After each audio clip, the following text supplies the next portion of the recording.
नमस्कार, मैं हूं अमित वर्मा। सवाल बड़ा सीधा है, लेकिन लोकतंत्र के गलियारों में गूंजती इसकी आवाज बेहद तीखी और चुभने वाली है।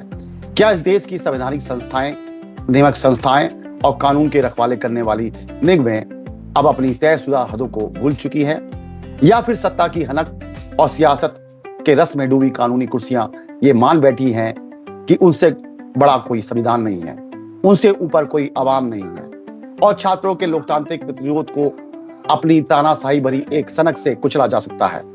जरा सोचिए, बार काउंसिल ऑफ इंडिया के मुखिया मनन कुमार मिश्रा, जो महज एक नियामक संस्था के चेयरमैन नहीं बल्कि सत्ताधारी दल के सांसद भी हैं, जब वो एक ही झटके में हैदराबाद के नालासार यूनिवर्सिटी के पूरे बैच की वकालत करने वाले अधिकार पर ताला लगाने का फरमान जारी कर देते हैं, तो ये किस तरह का लोकतंत्र है?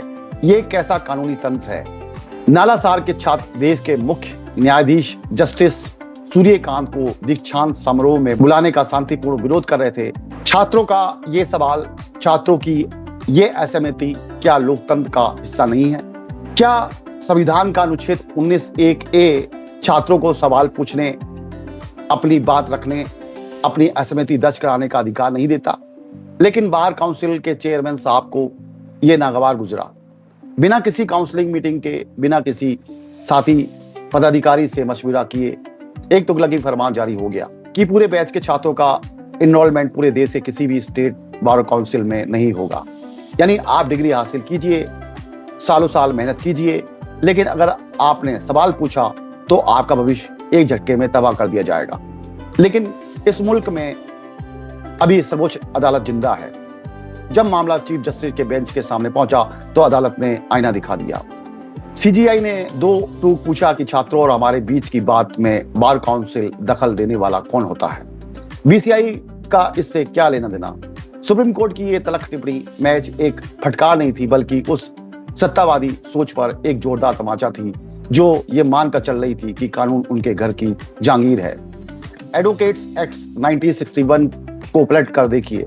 सेक्शन 7, सेक्शन 24, सेक्शन 36, सेक्शन 49 कानून की एक एक धारा चीख चीख कर कहती है कि बार काउंसिल का अधिकार क्षेत्र सिर्फ वकीलों के पेशेवर आचरण को तय करना है, छात्रों और विश्वविद्यालयों के आंतरिक मामलों में दखलंदाजी करना नहीं।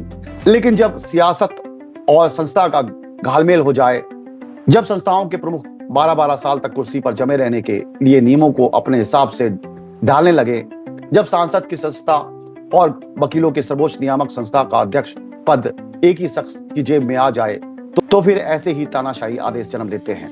चौतरफा फजीयत, सुप्रीम कोर्ट बार एसोसिएशन का विरोध और साथी वकीलों के विद्रोह के बाद चेयरमैन साहब को अपने कदम पीछे खींचने पड़े, नोटिस वापस लेना पड़ा।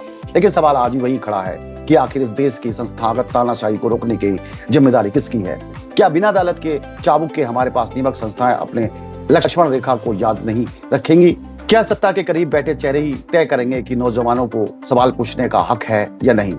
व्यवस्था के इस सच को समझना होगा, क्योंकि जब इंसाफ के ठेकेदार ही बेइंसाफी के रास्ते पर निकल पड़े तो फिर लोकतंत्र के मंदिर में सिर्फ सन्नाटा बसता है। बहुत बहुत शुक्रिया।